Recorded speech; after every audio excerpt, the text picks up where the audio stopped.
What was the worst thing that happened at your hostel? 5 years ago, when I was still living in the college dorms, a strange thing happened to me. On a freezing night in December, I was sick and couldn't sleep no matter how hard I tried.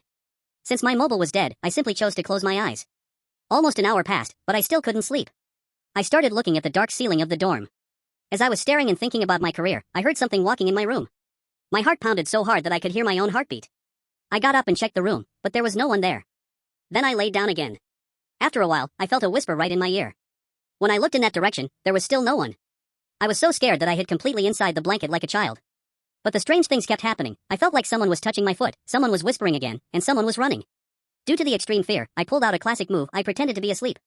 But those things never stopped. Slowly, my fear was swept away, and a kind of rage began to surface. When these events didn't stop, my anger flew higher and higher, and in this rage, I suddenly shouted, "Stop this! For how much longer are you going to keep this up?" The moment I shouted this, those things stopped instantly. I took a deep breath, and gradually fell into sleep. I still do not know if it was a dream or reality, but it was surely the worst, most bizarre experience of my life in the dorms.